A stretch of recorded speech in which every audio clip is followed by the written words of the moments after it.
who am I?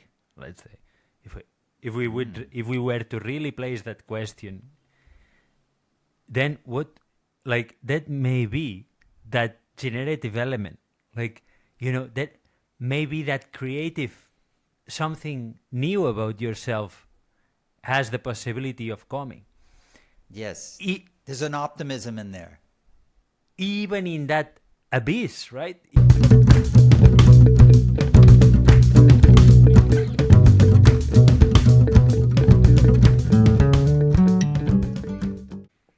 I am Dionis Comas in Girona, Spain, along with Michael Little in Bangalore, India. Welcome to Background Rhyme, a podcast exploring the metaphysics behind the work of the poet Kay Ryan. Today we will be talking about her poem Gaps. Kay Ryan served as a poet laureate of the United States from 2008 through 2010. She has long lived in Marin County, California. The poem was published in the year 2000 in her book Say Uncle. So today, Gaps by Kay Ryan. Great. The poem goes like this. Gaps. Gaps don't just happen. There is a generative element inside them, a welling motion as when cold waters shoulder up through warmer oceans. And where gaps choose to widen, coordinates warp, even in places constant since the oldest maps. So that's the poem today, Gaps by Kay Ryan. It's a short poem, as most of her poems are. Very typical of her to do those very short ones and very dense. Yeah, beautiful. It's very dense. There's a lot in it, and we'll go as far as we can into it, into the gap. Yeah, the poem is set up almost like a lecturer saying something about reality. She's saying, gaps don't just happen. This is how the world is. There's a generative element inside them. And so that's quite intriguing because we probably don't think about gaps too much, but she's suddenly highlighting this notion of the negative or the abyss or basically the negative, and that there's something positive possibly in that. So she's kind of like, she does this in many poems where she sets up her voice as if she's going to instruct us about reality.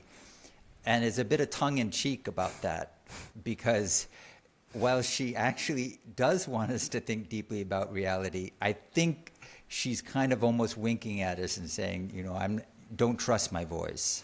I feel that that's there. But we only see that as we go through the whole poem. There's always some sort of humor in her poetry, or most of the times, like there is some sort of like irony or humor, and like it's kind of subtle but very, very much there all the time. Yeah.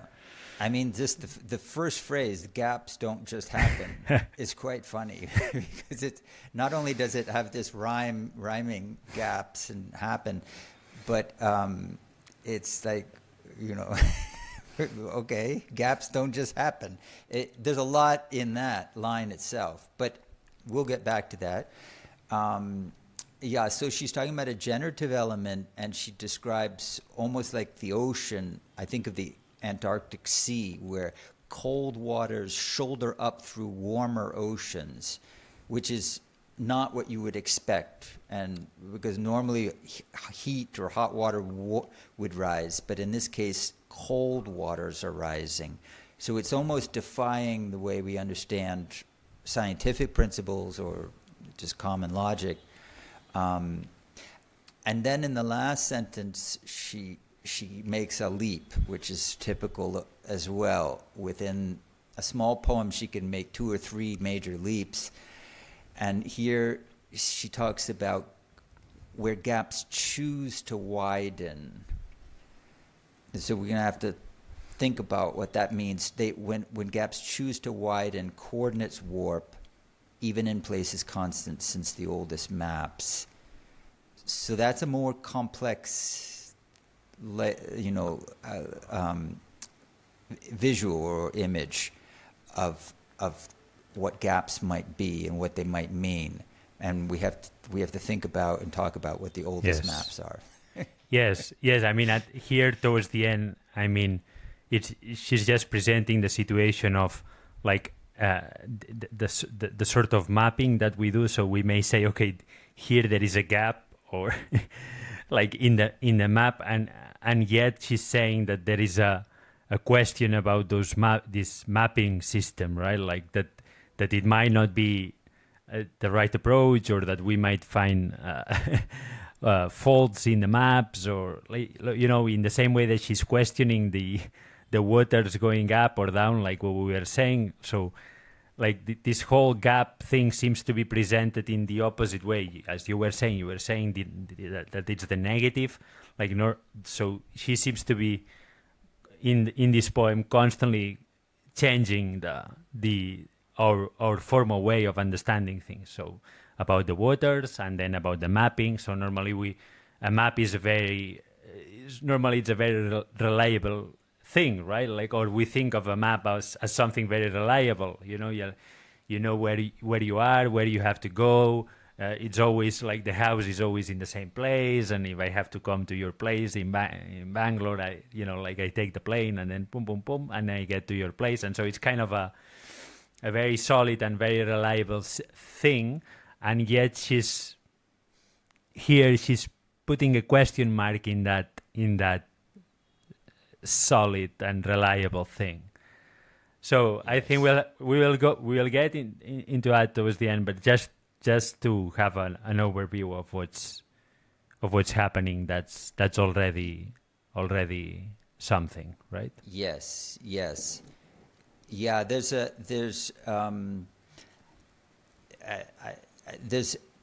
it's also true, Kay Ryan wrote many poems, and many of them echo each other.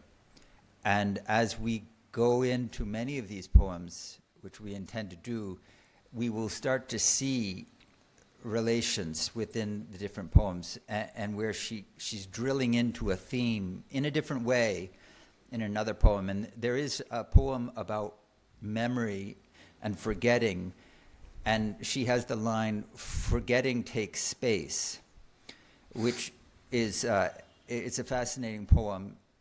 And in a way, it's kind of like, I see a resonance with this poem, because she's saying a gap is not just what doesn't happen between the stuff that does happen.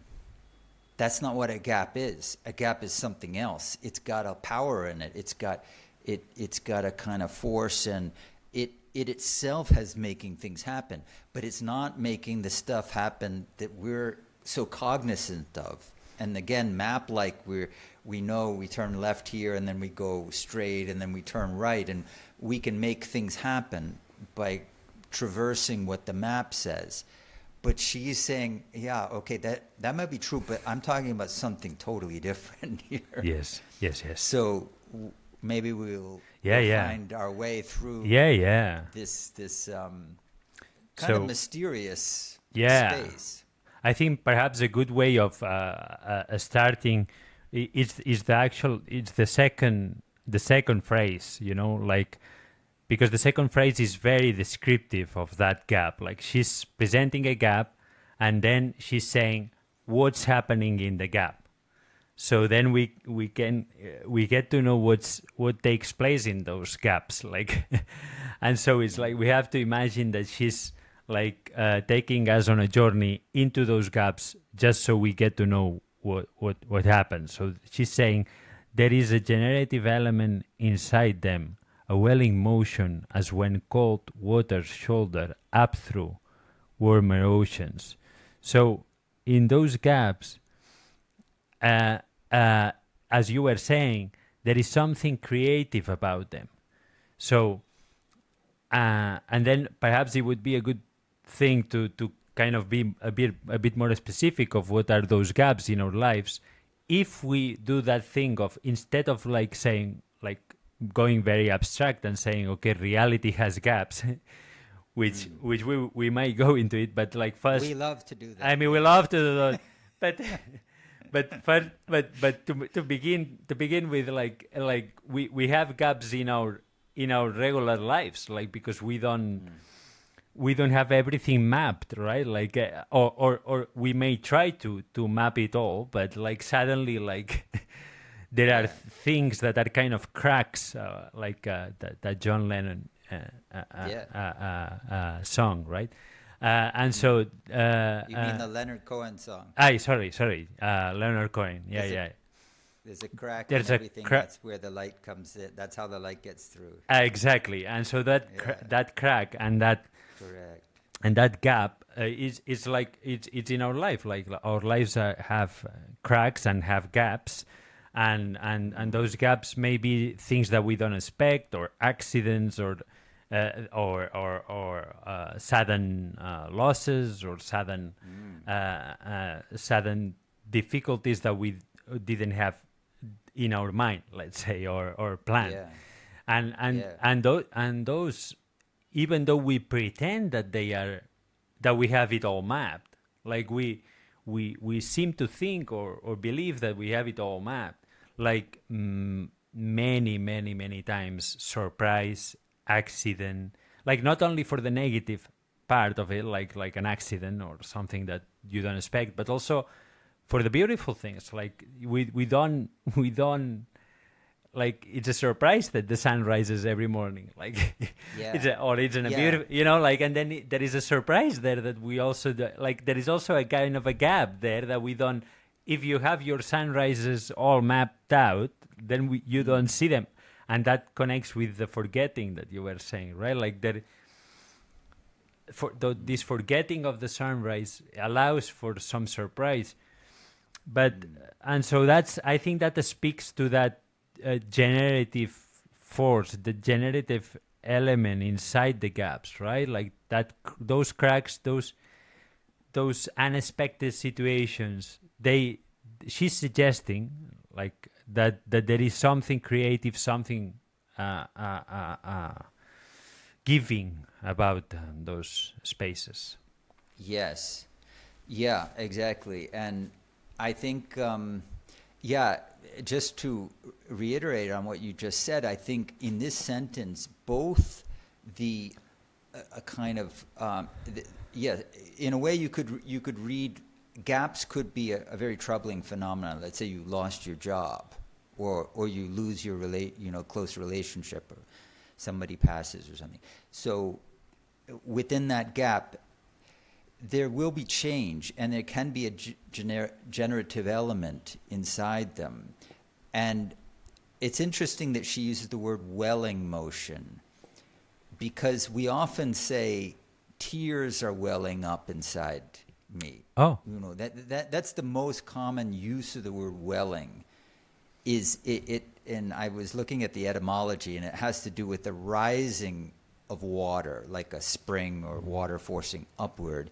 But it's particularly common to understand that linguistically as tears are welling up. So it's interesting, because but at the same time she's saying cold waters shoulder up through warmer oceans. It's such an evocative, there's this kind of sea change happening, which might be grief, or it might be, which is probably in grief, a kind of renewal and a kind of finding a new ocean, because your world might now be a new ocean, right? If you've lost something very significant. And it might be a warm ocean, and you might be colder, but then of course you're mixing with a warm ocean. So it's this, we don't know what's happening. There's this surprise element of the generative. It's not something we're used to. Yes. So the other thing I noticed, so welling would be tears in the eyes, but the word shoulder is being used, which again makes me think of the body. Now maybe these phenomena are subtle things that that we would, if we pay attention to them, we might feel them in the body. Again, it might be grief, it might be that, but it needn't necessarily be that. This poem is bigger than just one reading, so it could be that something wonderfully regenerative is happening, and you're feeling light inside, or you're feeling new inside. So, but in some way, you're feeling the body. I don't know. No, and also that the shoulder. also the idea of shouldering something, right? Or is that's also there, right? Yes, like yes. it's also a kind of a force, or like you shoulder something, right? Or I mean, Yeah. it also has that, because shouldering has that Yes. A meaning too, verb, right? as a I verb. mean, yeah, Yes. yeah. Like you're carrying some weight, or you're carrying some responsibility, or Exactly. you're carrying this change, this moment of change. You're carrying it also. Exactly. Like it has, it's beautiful how she's ambiguous about that cold, like that cold sense is not beautiful or ugly. Like it has those two elements. You have to shoulder it, and it has that. It's kind of heavy, let's say, and yet she's not putting it in a dark light. Like she's putting it in that generative force. I was so listening to one philosopher, like his name is Josep Maria Esquirol. He's Catalan, and he makes this connection of the word generative, which is very cool. Like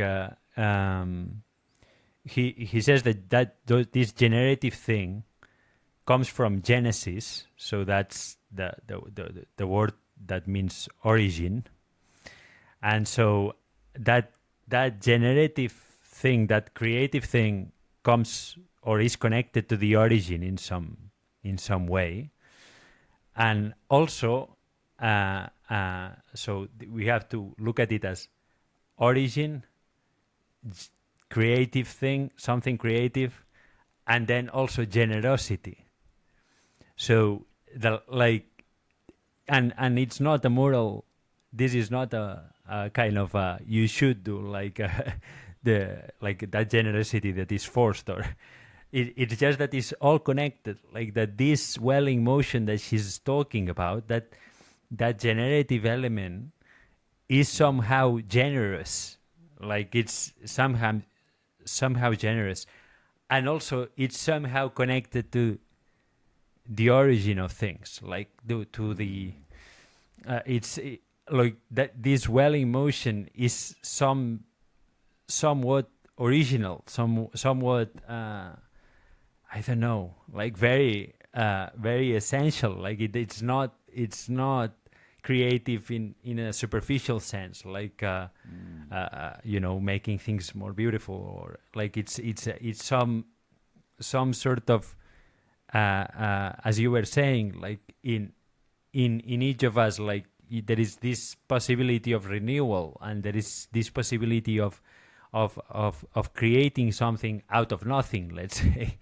And so all this connection that he presented, I think it's very much part of that image. Right. Yeah, I mean, it makes you think of like inventors, or scientists who have those eureka moments, and it's usually after a gap, right? They've been working very hard for days and without sleep, and then they just leave the office, they go out for a walk, or they literally fall asleep, and then they wake up, and it's there. The solution is there, or the new concept. So we all experience that. We all need, sleep is a gap, right? So we all need break. This is also kind of common sense, what she's saying, but the way she's putting it is suggesting that it's much deeper phenomena than we often think. And so this next line, where gaps choose to widen, is kind of interesting. Because suddenly gaps have a choice, they have free will and choice. This, yes, yes, this, So yeah, yeah. we're listening to the lecturer, Kay Ryan in her lecture voice. When gaps choose to widen, whoa, what do you mean? What do you mean? I, yes. Yeah, that's kind of a So, funny line. I don't know what we think of it. yes. I'll remind people that this is background rhyme, and today we're talking about the poem Gaps by Kay Ryan. And so now we move into the second part of the poem. As you were saying, you were already introducing it. And I think that it's a funny, like she loves humor. So, Yeah, she's kind of made a character out of gaps suddenly, like a cartoon character. Oh, it'll choose to widen, and Uh, so it is this it, this this this sentence connects very well with the beginning sentence that we didn't discuss that much because the second sentence I think it was better to start with, but this where gaps choose to widen and gaps don't just happen. They both speak to this sort of like questioning of that random situation, that those gaps choose to widen, like meaning that it's not random, it's not like there is a kind of like they have their own pre-planned situation. And also gaps don't just happen means in a way means that it means that they don't just is what we're talking about the accident, about the like we think, oh, how did that gap come into my life? Like it's impossible, like it's not like yeah and yet it is like it hasn't just happened, like it's just it's almost saying like this was part of the map, like the gap was part of the map. Like even if you thought that it was not part of your map, like it's like saying this is part, gaps are part of reality. Those cracks, those gaps are part of reality. And I think that it's like there is an insistence here about the that they don't just happen and that they choose to widen, just so we like we get used to the idea that this is so, because we don't like it, like we yeah, like yeah, we don't like that gaps choose to widen, or that they even happen. And you say, yes, how did that happen?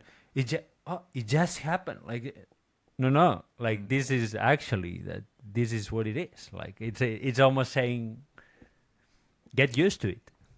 yeah, and notice the bigness of it. That it's not just like the examples that we gave, where you take a break from your work and then your inspiration comes.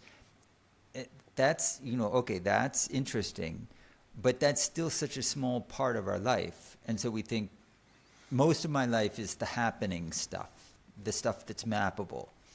And these little quirky little kind of blank headspace, creative things, they happen just here and there. And I'm not saying that they should be happening all the time, but in some ways she's suggesting that this phenomena is at a different dimension. It's not just that it's a periodic gap, but I think she's suggesting, because she's using metaphors like oceans, and then later it's coordinates, because coordinates are how we map the Earth or the stars or anything spatial. So we're looking at the whole spectrum. She's saying the gaps are playing on all of that. They're playing on every coordinate that we take for granted, that my partner's going to be here when I wake up in the morning, or my job's going to be here, and my bank account and my home's not going to be taken away in a flood or whatever. We count on these coordinates, but the gap. So the zone of the gap is very large. At least in its meaning, it's very large. It's overwhelming. It's very big. And Yeah. so It. Yeah. No. I just to add to this, like, it's far larger, and also it might be far more important than we think for us, right? Is in a way is what you were saying. Like, we tend to think that those creative moments, or those, like, creative in the big sense of the word, like that they are just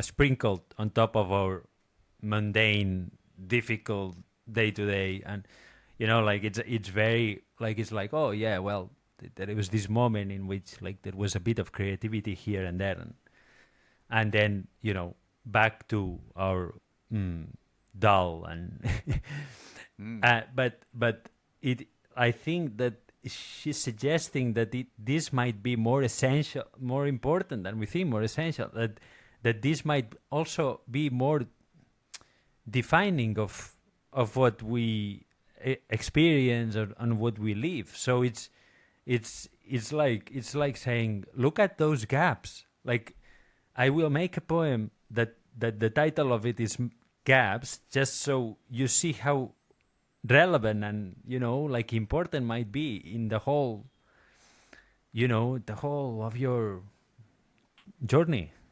yeah, yeah, because gap, it's not just negative space.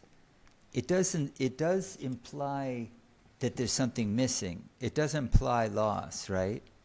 Like, there's a gap in what you're saying. I would, for example, I could say there's a gap in your argument, which means, there's something missing. There's some of the body of your argument's not there. So it's an interesting thing, because, like, Buddhism, of course, has taken emptiness as a very strong kind of concept of something very generative in the whole worldview, I think, of Buddhism. This form and emptiness and discussions about that. And I don't know if this is akin to that, I think, but I also think the gap, calling it a gap, is also suggesting that there's something that you can't do from one side of the gap to the other side. You can't reach over.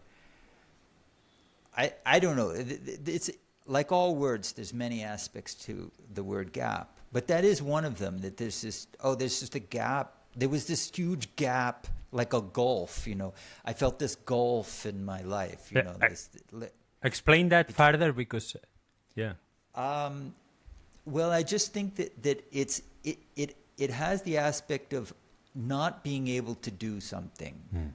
So this, and maybe what I'm saying is different from where we've been going so far. No, that's okay. But it's part of it is that if there's a gap between me and you, we would normally say, well, there's a problem in our relationship. There's just this gap, unbridgeable gap. Sometimes you say that, right? There was just this unbridgeable gap between us, and we had to part ways. So gap is a bit dangerous. Like, I think she's taken it on because she wants to go really into the eye of the storm in a way.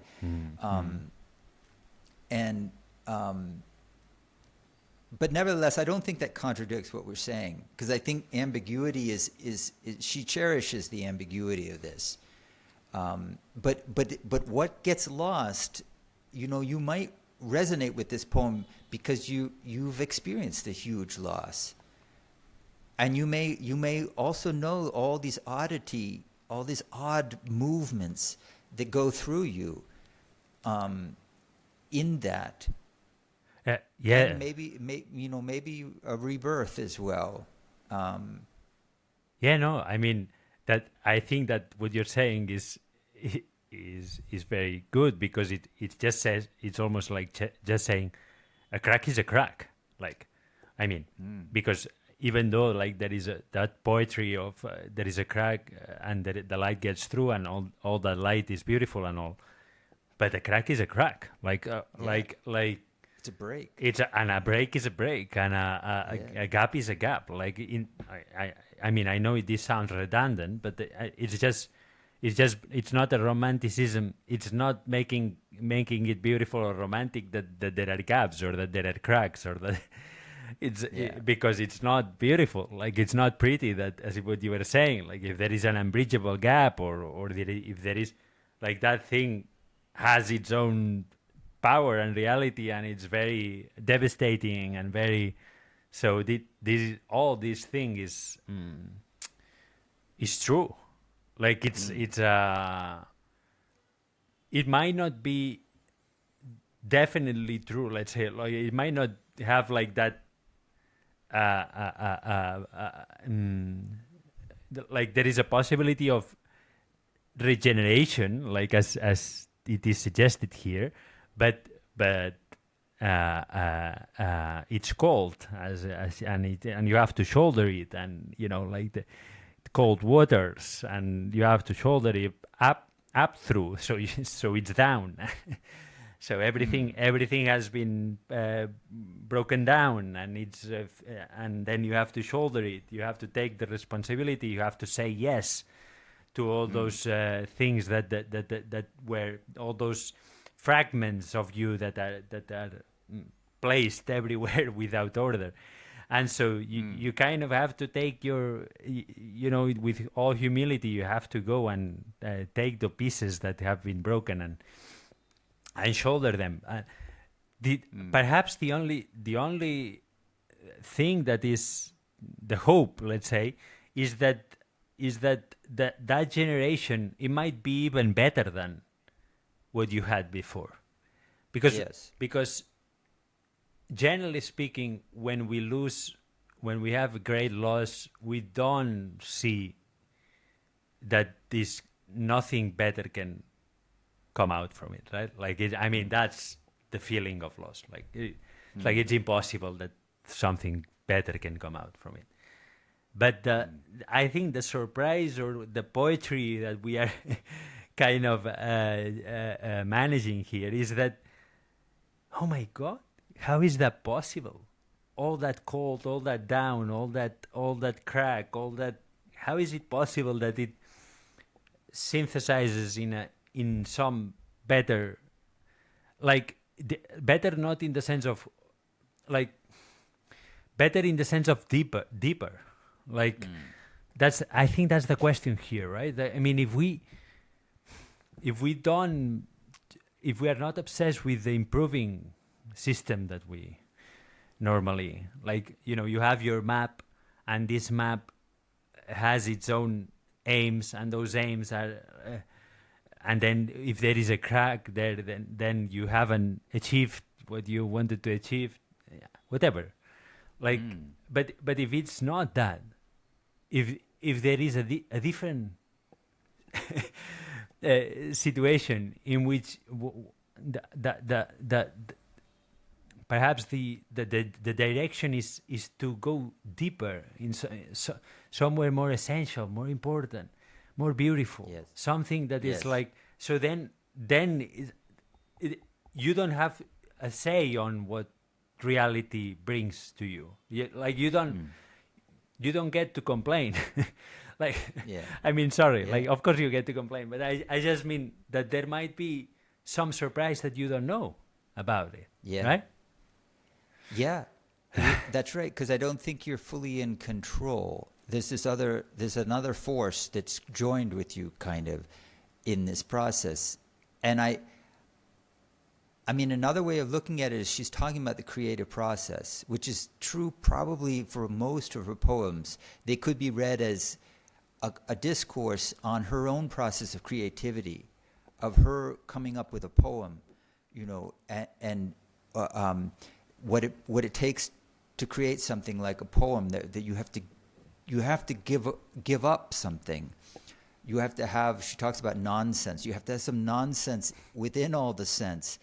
Otherwise, so you have to have some forgetfulness, or there's forces that you're not aware of that are at play, and I think I think in this last line, I'm just going to read it again. And where gaps choose to widen, coordinates warp, even in places constant since the oldest maps. I read this in a couple ways. One is you could almost say that she's doing a critique on rationalism, or going back to like early maps, like the era of the Renaissance and the Enlightenment in the 1500s, where explorers were going all over the globe and mapping like mad, and of course our rational, the whole foundations of modern science are really developing, and we're seeing things as if we understand. Now we feel we understand the stars. When we look up at the sky, we have more than a myth about them, supposedly. So we have all this kind of explanation going on in our Enlightenment world that we are all part of. And I think she wants to push at that a bit. That's one way of saying, because Descartes, his name means map of the map. But Descartes and others who were very strong rationalists, they suggested, and we're still living in this world where we have like a y-axis and an x-axis, and we can, Google Maps has mapped the whole planet, and but coordinates warping means that whole fabric is different now. All those things warp, which Newtonian physics doesn't say. No, it doesn't warp in Newtonian physics. She's saying, yes, this world is warped, and this is why, perhaps. I actually discovered the oldest map. There is a map in France. This is amazing. It's considered to be the oldest map, and it's almost 4,000 years old. It's like 1,800 BC, and it's carved on a big stone. It's fantastic. So there are these old maps. Why she discusses that. I also think that metaphorically, the oldest map for us is our own self-consciousness as a human being, that we started thinking about ourselves and knowing that we would die, things that separate us perhaps from other animals, right? Is that we know that about this process of time, and that our life is limited. Finite. And finite. And so in a sense, we tell ourselves the story of who we are, and that's our first map. That I'm, whatever it is, I'm going to, as a early person, I say something about myself and you and my community and our struggle to survive, and we make up a narrative, and we invent ourselves somewhat based on the evidence around us, but yeah, I mean, this is beautiful. I mean, this is what you're doing is like you're completely going into like that mapping system, which we have externalized actually, which as you were saying, like there are maps, all what you said, but then what you're doing is like saying, which I think is very possible that she's talking about this too, like that Kay Ryan is talking about this, is that we might have assumptions about ourselves that are so deep and old that even those assumptions about ourselves that are so deep and old, even those, they have a crack, let's say, or they are, and they're warped, or they are warping, and there is a yes. And so that's something, right? Yeah. Yeah. Also, it's kind of, as you were saying, it's dangerous. It's beautiful and dangerous because it's like, okay, maybe we have more potential than we think. Maybe we have more doors than we think. Maybe we have more options and potential. And also, it's, what if the oldest maps are wrong? Exactly. And also, it's scary. What if they were wrong? And we've just inherited them, because it's we scary. know that a lot of things work like that. Yeah. It's scary, right? I mean, it's scary to think who I am might not be who I am.